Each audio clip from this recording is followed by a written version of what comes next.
Hey, hi everyone. Good morning, good afternoon, good evening. Welcome to this LinkedIn Live episode, which is part of our GBS Leadership Connect series here at Everest Group. I'm Rotashu Agarwal, partner with the firm based in London. And I have a very interesting topic to talk about and a very seasoned practitioner to bring to this discussion today. So I'm joined by Lars from Fresenius Kabi. Lars, thanks again for your time today and welcome to this LinkedIn Live. Thank you, Rohit. It's my pleasure. Hi, everyone. So I'm very happy to share some experiences and some thoughts on how GBS can contribute to a successful transformation journey in a big company. So thank you again for the invite, Rohit. Great. And again, welcoming all our listeners globally to here today. Please do share where you're dialing in from in the chat. And this is a live interaction. So if you have any questions, any comments, do share from your own experience and your questions. Keep posting them in the chat and we'll keep an eye out and then try and cover those questions. But Lars, really, rewinding the clock, going a couple of years back, right? We have had so many discussions about GBS becoming the transformation engine for the company.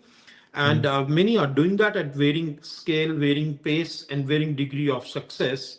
But essentially, among many other elements, there are two key forces from a CIO perspective, from a CTO perspective, that are really increasing the expectation of GBS and impacting a large part of operations as well.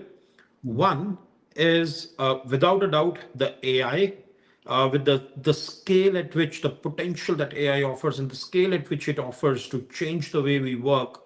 Every GBS is thinking about how do we enable execution and implementation of AI solutions and embed that into how we work. But the second, for all global companies who operate on SAP, and there's a very large portion of companies who do, fairly complex, ERP ecosystems that are connecting global companies and various workflows.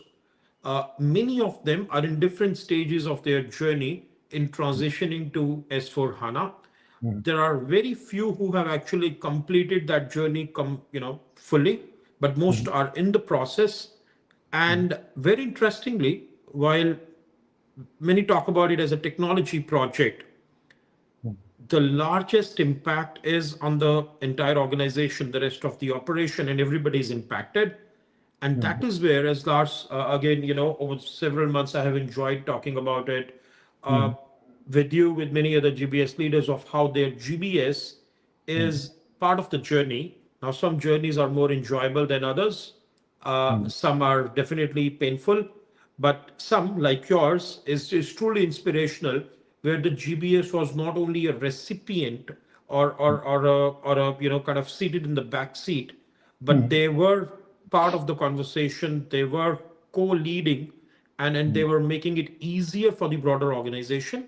They were making it easier for the GBS to lean into it, and then kind of helping do this the right way. Uh, Thanks again, Lars, for making time and agreeing to share your story, bring this out, because I believe GBS market has, or as a model, GBS has grown from strength to strength. But it is a cusp of time where there is a bit of a test of, can they lean into the transformation agenda of the company and really multiply the value they deliver, or will they be impacted instead by what happens? So this is really important. Yes. I want to call out today that Lars generously gave us more time, and we were able to go into the story of Fresenius Kabi's this initiative in a lot of depth. We have captured that into a practitioner's perspective, which will be now available for all our listeners and then all Everest Group research members. So you can scan a QR code, which will be displayed on the website. But later on, if you're coming back to this, you can see the details in the comments and reference the full document. But there is no substitute of hearing it directly from the person who was in charge of this. So once again, Lars, Thanks for this. Let's get right into it, Lars. So Yes. let's start by understanding a little bit about what got you to the point where you got involved in this initiative, Lars. So tell us a little bit about your background, your journey, Mm, Fresenius Kabi GBS, and then mm, how this initiative started. yes. Yeah, thank you, Rohit. It's a really pleasure to share some experiences here. So I'm Lars Holz. I'm the head of the Fresenius Kabi Global Business Services. I joined 3.5 years ago. And of course, my goal was not just like running the delivery organization, also contributing to Fresenius Kabi's transformation journey out of the GBS perspective, and this have experience in other companies. So I was leading the Lufthansa Global Business Services in 2.5 years before I joined Fresenius Kabi, and I've been doing transformation and shared services in other companies in different industries in the last 15 years. And I've always been involved in like these transformation programs, be it in the transformation office, be it also as part of the crisis, core crisis team at Lufthansa during COVID times. And so this is something what I think GBS can contribute very significantly, because we have a good understanding of the processes. We are the biggest user group of SAP, and as Roy rightly says, S4 is of course one important part of the transformation journey, and this is where GBS can play a major role. What is important? Important is really to find a way to involve the organization into a GPO concept. At Fresenius Kabi, there was no GPO roles existing, so this was something that had to be set up. And luckily, GBS played an important part here. So we're covering lots of GPO and PO areas with GBS, where we're also very much deeply involved in the project work. So this is a prerequisite. Looking into the two areas, classical areas, you have the operations, the delivery excellence, and you have the process excellence. And the process excellence, this can like include transformation, ERP, but also software oriented way of working. And so this is the I think the major prerequisite that your GBS organization has the like empowerment to also influence the processes, process design, and also work on software and on technical stuff, and not only on the delivery. Interesting. And then you said something about GPO, to which I want to come back a little bit Mm, later. And yes. we will keep encouraging our listeners today to share questions, if any, in Mm, chat, and I'll try to cover them with mm, Lars.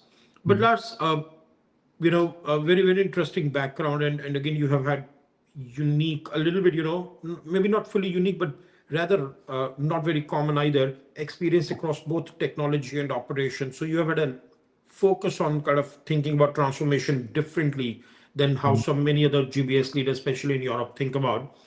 But mm, but let me inquire a little bit about the Fresenius Kabi's journey. So tell mm. me a little bit more about what kind of transformation journey was Mm, Fresenius Kabi going through, yeah, yeah. what triggered the S4 HANA initiative, and Mm, how did GBS become, involved and then actually took a place in the core mm, initiative, mm, because simply the firm needed to move on, fair mm, enough, but I'm mm, sure there is more to it. mm, It's not rather simple. So what was the priority? What were the triggers? And mm. how did GBS become central to that initiative? Yes. Yeah, so the basic question was, as we are in the situation that we need to move to S4 sooner or later from the ECC landscape, because SAP is not supporting the current landscape forever. So the basic question, and this has been discussed largely with the Fresenius Kabi board, is do we want to go to a like technical upgrade and like do the minimum, bring our landscape or the uplift it to the new architecture of S4, or do we want to go into a business transformation? And that means combine like the way we are doing business, the way we are operating, the way we are moving the data through the system, moving information to the systems. Do we want to address this from the holistic perspective?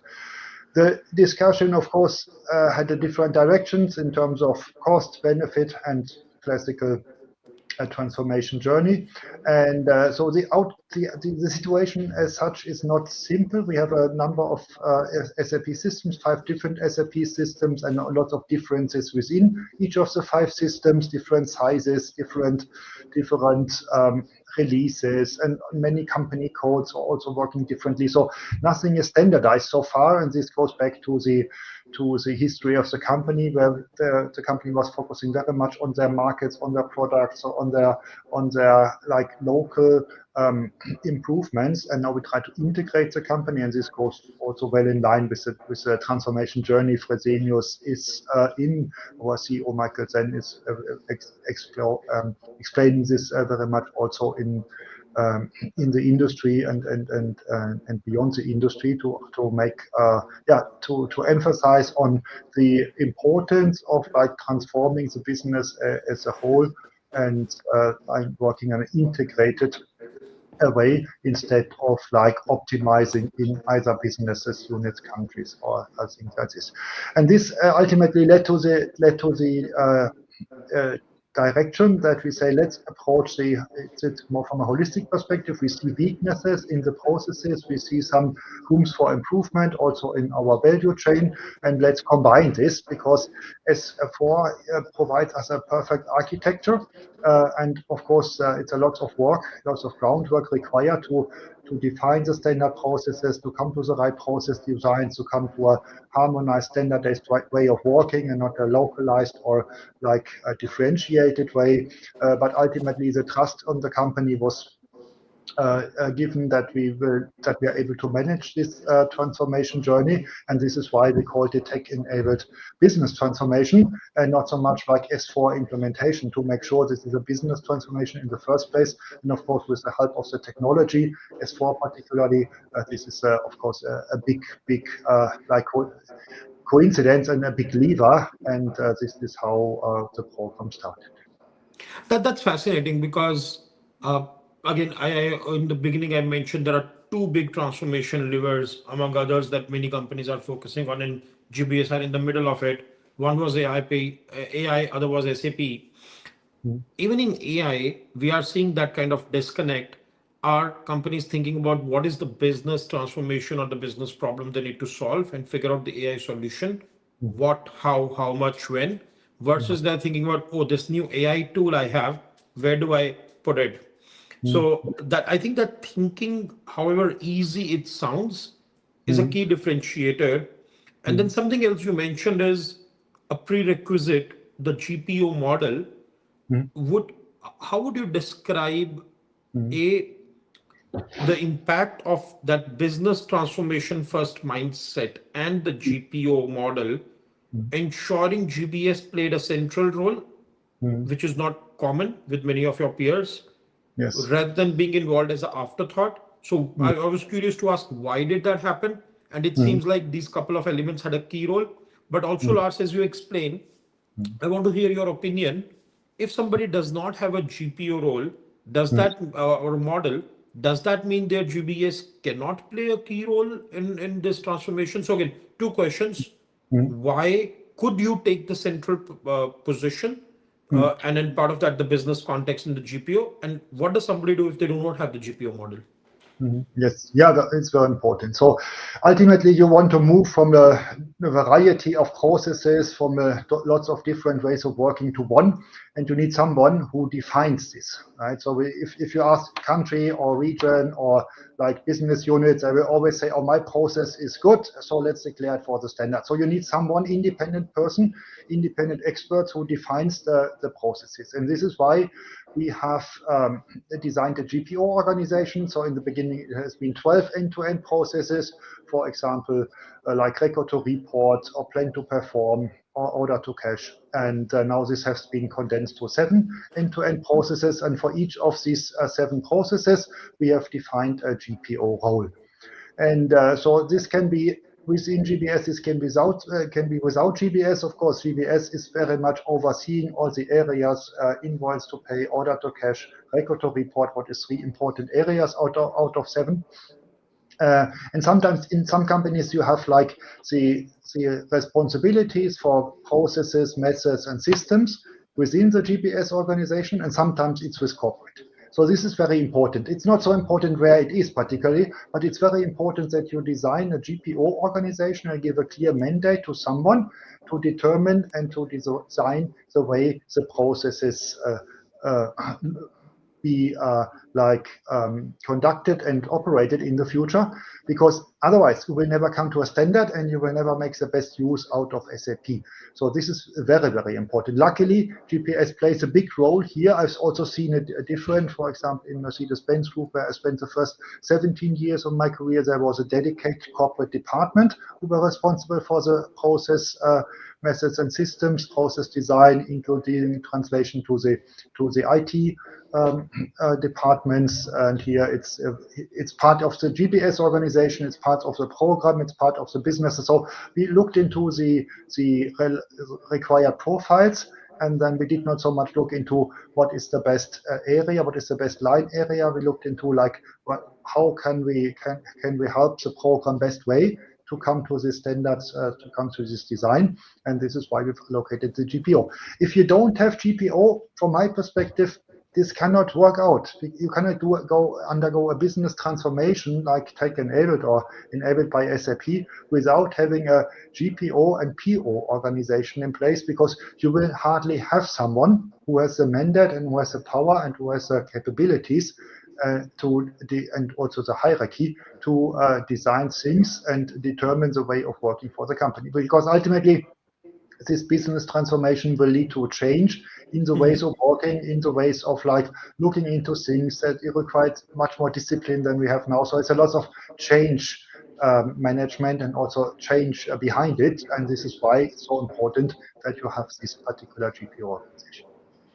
Yeah, that's a fair point. And what I'm thinking is we have listeners joining in from all over Europe. I saw people commenting from Italy, Switzerland, Poland, even Canada and US. So if anybody has done it differently and anybody does not have a GPO model, but they feel there is a way to do it, please do share, different opinions as well, or ask your questions. Diving further into this, Lars, so how did you go about executing this, right? The more detailed planning and executing. So what kind of operating model or governance mechanisms were put in place to bring together? Because GBS played a key role, but you were one of the many different parts of the organization that had to come together. So you had the IT, the business stakeholders, many others. So Yes. how did you bring the team together, and what were the key steps, key milestones? How did you plan this? How did you go about this? Take us through the journey Yes. what you have achieved so far. Exactly. Yeah. Absolutely, Rohit. So I think the most important part, right at the beginning, is to understand how important is this transformation for the company. So who can you involve from the board? How much support you get for your idea? Do you get board members engaged in the steering committees? So I think this is also another prerequisite, because it's this program touches all areas of the company, all businesses, all functions. And this is why it's super important to get the top management commitments, a very top management commitment, so to get the sponsor in the board and get the priority. The good thing with GBS is, and this is also true for Fresenius Kabi, so GBS is working with many areas. We have a setup across the whole world. We have centers in Poland, in India, in China, and in the Caribbean. We are working with all businesses. We are working with various functions. So lots of people in the company, lots of departments in the company are in touch with GBS, and GBS has a very, very good understanding of the business processes and of how the company is operating. So this is very helpful compared with someone who is just representing a certain business unit or a certain function. So this was also a very important thing. And once you get the involvement of the top management, the next question is, what is an effective setup for the program? Does it have to be led by GBS? No. We need a dedicated program lead. This is outside GBS, the Fresenius Group. Emphasize this program in the way that they said, let's make it a group program out of it, and not only a Fresenius Kabi program, but more a Fresenius Group program. And then we designed an organization with various decision bodies and with various fully dedicated program managers, one for the business transformation, on behalf of the group, one on behalf of the Fresenius Kabi businesses, and also an IT person, like an SAP person. So then you bring together a team, a very senior team with also very good reputation and very good acknowledgement in the company, and this team starts structuring the work. So you cannot just do it as a GBS leader. I cannot do this like by the way. So there needs to be a dedicated team. I can push this and I can bring in some ideas and I can bring in some conceptual ideas, but then ultimately we need people who take it up and people who get fully dedicated to the program. Interesting. And while given the limitation of the format, this is a very extensive story. We may not be able to get into all the nitty-gritties. I would like to remind everyone listening in today that Lars has, made time to share full story, and we have documented it. So please refer to the offline report going into the details of it. I also feel you said something which is very important, right, Lars? And I just noticed the QR code is being projected on the screen so everybody can scan it or check the chat for details. But Lars, you said something very important where I think a lot of leaders, get stuck. Does GBS need to lead this? No. No. Talk to me a little bit more about that, Yeah. because at the end of the day, playing a key role and leading something are two different things. One can create a lot of value without Yes. being at the helm of it or without having the glory of the front seat. So Absolutely. talk to me a little bit more about that, and Yes. because I want to unpack it, because a lot of people say I cannot do it if I'm not leading it. Why should I do it if I'm not leading it? How do So, you react to that? yes. So yeah. So this is an obvious like reaction. I cannot be successful. I'm not leading it, but so we have a different view here at Fresenius. We have also saying what is perfect, but a team can be. So I think we need dedicated people. We need people who really make this on as top priority on their own agenda. And I cannot be a GBS leader at the same time running an organization with hundreds of people and fully focus on a big transformation program with a heavy investment. So this cannot work out. So we need people who are really focused on this, and we need to understand our roles in a team, because this type of program you can anyhow only address if you bring people from all different disciplines across the value chain of the company, including planning, production, sales, procurement, finance. So everybody is involved, and also you need to be in close collaboration with the businesses, at least with the big businesses, so to also understand how how does operations work today, how does production look like when we come to master data. There's also lots of expertise required, so you need to bring experts anyway. It's also the same with a GPO. So GPO is one person, but the GPO is only successful if he has an organization with POs, process managers, subject matter experts. And this is very good also in the culture of the company, that you don't have to be a leader to contribute significantly. We need to make this a team success, and it cannot be done an individual success. I personally am very fine with this, because I'm really absolutely committed and absolutely motivated to run GBS organizations and to improve this type of organizations and grow organizations.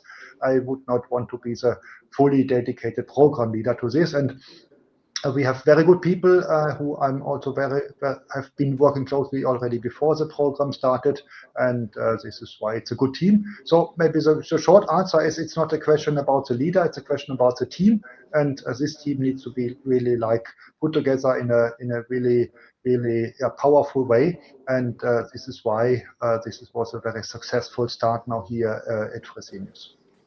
And you talk about the team.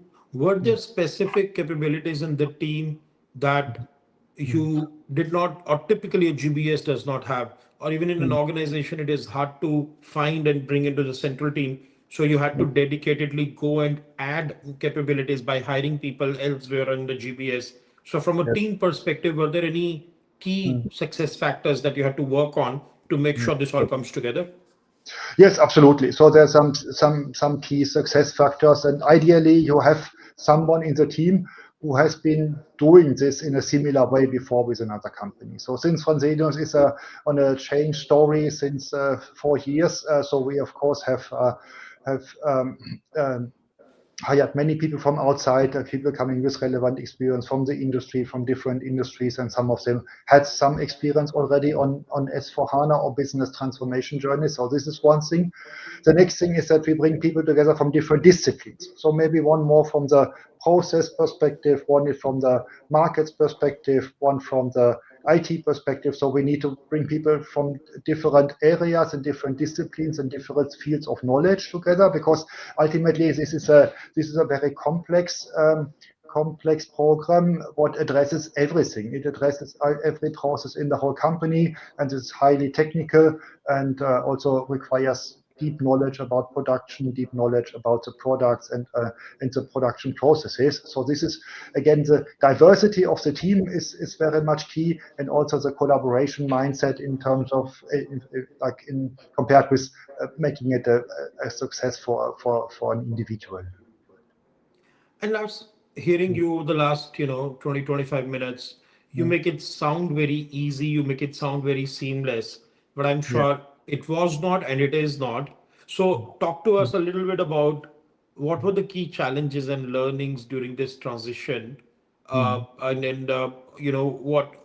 did you kind of then work around them, tackle Mm. them as you Mm. progressed? Yeah. So of course, the first challenge is really decision making. Convince the top management, the board members, to really buy into this story. This is really important. Secondly, it's important, but not that difficult, to find the right setup, to find the right structure, because this is quite more or less self-explaining, because you need to address every area of the company as such. But then the next complexity starts to find the right resources. So here we are suffering in some time. So you need a certain expertise. You need to be able to free up the people. People are very much involved in projects, in the areas, in the businesses, in the functions.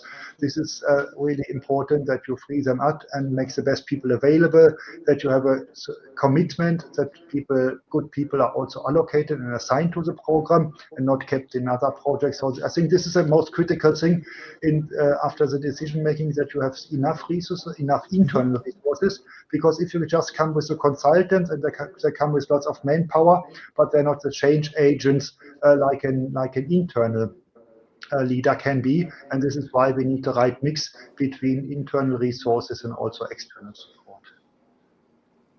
Got it. And then how do you ensure seamless integration of the external resources? Mm. Is it talent you are hiring? Is it Yeah. execution consultant? Mm. What kind of, again, maybe we may not go into the specifics. I understand that, but Mm. generally, uh, this is important because it's not all do it yourself. No, So so how did you decide mm. where, how much, and how do you make it work as one team when you work Yeah. with external teams? So very much from the beginning, I said we need to really build this on internal resources. We cannot just have too many consultants and have an unhealthy ratio. And this requires that you, of course, hire people. We have just founded a center in India, in Pune, a little bit more than 2 years ago. And of course, we found a lot of experienced people on that market. And we found many people who have been on S4 journeys, on business transformation journeys with other companies. So this was very helpful and brings the people into the core teams in the project, also from the GBS center in Wrocław. We had good experts already, and we increased the number of experts, so we hired from outside. So the short answer is hire the relevant experts from outside. It takes some time until they are familiar with the processes, but it does not take too long. But you're building a very strong team to really get the best out of the consultants as well. And so this is what we invested. We invested into hiring experienced people on all different levels, experts, managers, leaders, so across all levels and across the whole areas of the company. So this was also a key success factor. Amazing. And forgive me for going on a tangent for a few seconds, Lars, but you brought up India. Reminds me that we are bringing our flagship conference for GBS and GCC leaders called Engage. We will be doing it for the first time in India, in Bangalore, on November 13th. We are sharing a link where people can learn more and express interest. This is a buy invite only event. This is unlike any other conference you have ever been in terms of the GBS GCC conference in India. Lars, you have been exposed to some of it in other parts of the world, though you will be in India at the time. But thanks for your time today, and possibly that gets you the pardon, for not attending our event. But I know your team will be there, and you have some very urgent global leaders visiting India in a different site, so you can't be in two places in one time yet. But I would encourage everyone to join us or request your participation. We are filling out fast, but we are looking at what is important now for GCCs amid all the uncertainty and transformation, but also huge expectation, but also what's next. And transformations like these are one part of what we are covering. Coming back to our topic, Lars, I'm kind of following some of the questions we are getting from our listeners today. There's a question around how do you show the value you delivered in terms of the business transformation? You said this is a business transformation initiative. This is not a tech upgrade. Yeah. What impact does the GBS made, and how did you articulate it? I'm just expanding on the question a bit. Yes, a very good question, Rohit. So by the way, we will be represented in that conference on the 13th of November. My head of GBS India, Sachin Murika, will be on site. So thank you again. Looking forward to this one. Yes, how do you measure your value? That's also an important question, because ultimately you need to indicate a certain value. You need lots of money because this transformation is costly, and the S4 design is also so costly. But it is not an easy answer to this question, because it depends on where you are in the maturity of your businesses, right? So I see value coming from all areas. I see value coming from the supply chain. I see value coming from the integration of information, integration of data. So we will have like one master data, one source of truth for master data, for vendor, for customer, for materials. And we don't have like separate or different material data for the same thing. We will have a much easier S&OP, sales and operations planning process. So that will help us to generate more outcome, to reduce the order backlogs, to like optimize the allocation of goods to markets, to customers. So there's a lots of benefit also in the core businesses, and obviously you will have a simplification if you don't run so and so many processes in parallel, and you have built one template instead of like having different ones that requires less IT resources. The technology will also help us further. So once we have laid the foundation with the data and with the structure of the way we are working, it's really much easier to apply AI or apply digital analytics, what gives you even more value. So I think there's lots of value coming from different areas. And but depending on the industry. When I was with automotive was very much advanced in the value chain, because this was very much higher complexity and a fast speed. So this was really good data quality. There you have maybe different value case than in the pharma industry. But most importantly, look at your weaknesses. Everybody knows where we have weak spots in the organization, where we can improve, and try to combine it, try to address it in a correct way, and really combine this process design and this definition of standards to overcome the weaknesses and to achieve improvements in your whatever type of processes. No, that's insightful. And there's another question around master data. How do you ensure master data readiness when you embark on this journey? So anything for our listeners who are asking that question, Lars? Yes. No, it's a very important question, and this has to be at the very, very, very beginning. So when we just decided on this business transformation journey, we have immediately started to understand about the situation on our master data in all four domains. We're speaking about vendor, customer, material and finance master data, because it's very absolutely important for the migration success that we have the master data under control. So we have designed a concept based on MDG as a single source of truth, and we started cleansing the master data. We looked into, like, for all of the domains, into duplicates, into incomplete, incorrect records, identified this, read it out with technology and made it visible, addressed it to the teams, designed a process, how master data has to be cleansed, how it has to be maintained. And so this is what we are already doing in preparation to that journey. And then, of course, we bundle all these master data maintenance activities in one team and make sure that we stay clean, because it's the same important. You need to cleanse, but you also need to make sure that you stay clean and define robust processes so that you're also not vulnerable in the areas of master data, and you to clearly define roles, who can request master data changes, who approves it, who maintains it, and so on and so forth. So this is really preliminary work that has to be done. Otherwise, you don't come to any further. If you have the design but you have not cleaned up the data, then you will struggle with the implementation, and this must be avoided. So this is why data is also a separated stream. So I spoke about the 7 end-to-end processes, and the data is a separate stream. It's the same level like a work stream for a process. It's the data stream, and this needs to make sure that we get the migration readiness, that we get the data ready.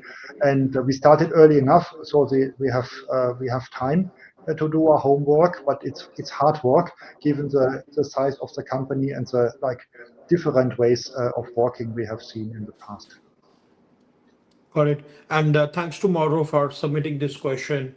I hope we covered what you wanted to understand, but feel free to share your reactions or any follow-up questions in the chat, right? Moving on to another question, and then we may not be able to cover all the questions that we are getting, but Lars, in the time available, I'll keep throwing these at you to make the best out of this time. But Yes, Ian is asking us about the approach. How do you again, I'm rephrasing his words, but how do you balance between the agile and the waterfall approach?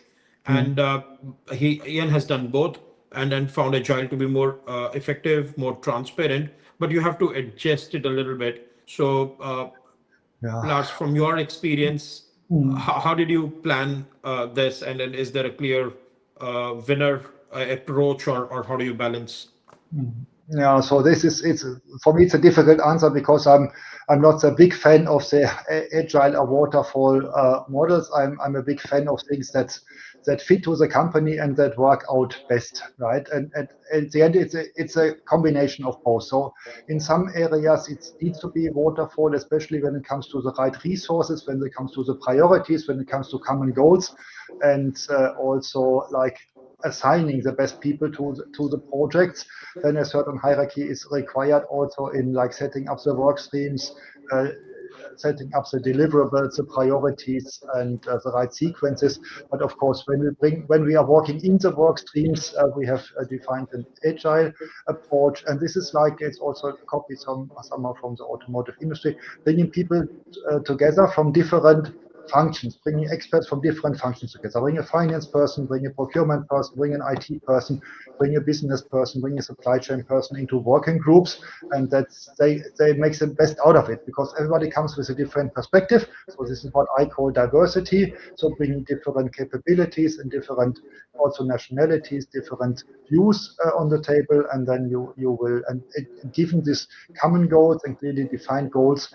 So I think this leads to a very good outcome. One sentence to Mauro, to the question before. Yes, we have started the cleansing of the master data before the S4 journey starts, because this is a prerequisite, and we don't want to struggle and lose time now in the implementation phase. Perfect. And this is helpful, Lars. Thanks again for detailing it out. I'll again remind our listeners that there's a lot more in the detailed paper that we published, so they can access that. Details will be shared. But looking forward, Lars, what's next? How does this help evolve the again, both what's next on this particular initiative, but how has the role and the success in this initiative change the thinking in the broader organization about the role of GBS in the business transformation and in the overall value to business? So GBS has dedicated people, fully dedicated resources in the different work streams in the program. So sometimes we have a sub-lead role, sometimes we have a contributor role, so it's all different, right? But ultimately, so the organization understood that we have a very good expertise, that we have very good knowledge in the GBS organization, that we can easily translate also into operations, that we can easily also cross-check if this is reasonable, if it's doable, if this can be implemented like this. And this led also to an organizational change that we have just aligned on. And this is like a pillar of GBS, what is called process excellence, where we have business process management people, process architects, but also software solutions experts in the team. There is also one element around the software we did not cover so far, but SAP does not go, or business transformation, SAP S/4HANA implementation does not go without additional software. So it does not go without software like ServiceNow or workflow tools or process mining software. So this is also one thing that needs to be addressed, and is also a big lever for the success of the business transformation. So it cannot be done with SAP as an underlying technology only. There needs to be some add-ons to realize the full potential of this business transformation enabled by technology. Because technology is not limited to SAP. There's other areas and other additional solutions that you need to bring on top, also to cover all requirements in the areas of tax, in the areas of treasury, in the areas of procurement. So this cannot be done purely SAP. Got it. And then last, you've already detailed on this a fair bit, so I don't want to be too picky, but there is a specific question that, from an implementation perspective, do you build an internal muscle or do you hire an external partner to when it comes to scaling the implementation? Any thoughts on that? Yeah, so in our case, it's a clear answer, because we decided on a greenfield approach, a bluefield approach. So that means we come with an empty core, empty like instance, and then we have some best practices. We have some good things that we have developed before, the EWM, the warehouse management system, for example. And so this means there's lots of process design that need to be done, because we have such a variety of different processes and different ways of working, that we need to design it from scratch, more or less, or like have not a too advanced starting point. And this requires, of course, system integration. So because the process design will be delivered to the system integrator. The system integrator is supporting already, is involved in the process design workshops, and here we get help from external parties who have done this for other companies already. And in this regard, this is absolutely required. If you go to a brownfield approach, and if you have already a good majority and maybe only one ECC system and not a bunch of systems, that may look different, but in our case, so system integrator is absolutely required. Got it. And then thanks for that, Lars. As much as I'm enjoying this, I'm mindful, we have limited time today. So my final question to you, Mhm. as you reflect on your journey, Mhm. and as you know, a lot of your peers are listening in live, but many Yes. more may look at this later on. Mhm. What would be your one advice to somebody who is A, starting the journey, and Mhm. B, in the middle of the journey? Mhm. So my one advice for someone who is starting the journey: find a sponsor on board level. Find someone who really is a heavy supporter and puts it on top of the personal agenda on board level, because otherwise it will be very difficult to really, yeah, find the resources, get the support from all over the organization. And if you're in the middle of the journey, then reflect, reflect, reflect. So really reflect your plans, learn, take your time. So what I always suggest, and what I would always recommend, is not run a pilot and then like immediately start with the wave 1, 2, 3, 4, 5. Take their time to learn from the pilot. Really take the learnings. Maybe it slows down at that particular point on your project implementation roadmap, but you will be much faster afterwards. So this is really something: reflect, reflect, reflect. So when we have designed a roadmap, a complete roadmap, now for implementation, and so at the point where we are still in the design phase. we need to reflect this and really need to learn step by step, is this really the right way, or does it have to be corrected? Because we need to learn as we go. It is not possible to completely understand how this multi-year journal will turn out over the years. So this is maybe the advice for when you are in the middle of the program in implementation, reflection. Perfect. To the point, I love how you phrased it, Lars. Thanks a lot. Yeah. A couple of reminders. I know we may have not covered all the questions that were posted. Lars and I will try to get to some of that in the chat, but feel free to reach out to Everest Group, to me, to Lars directly to continue the dialogue. Hopefully, this has been useful. Once again, I'll remind you, you can access the full practitioner's perspective report. You will get this code, the link to access that, and then hear in more detail about this journey at Fresenius Kabi. Also, Lars, wishing you safe travels to India. And also for those who are dialing in from India or are in India in a couple of weeks, do reach out if you want to explore, if you can join Engage Bangalore. We'll be happy to host you. We'll be talking about the now and the next of GCCs, very strategic to global business transformation. So look forward to that. And I appreciate all our listeners joining in. Lars, I cannot thank you enough for making this time very, very helpful. I look forward to meeting you soon in a few weeks.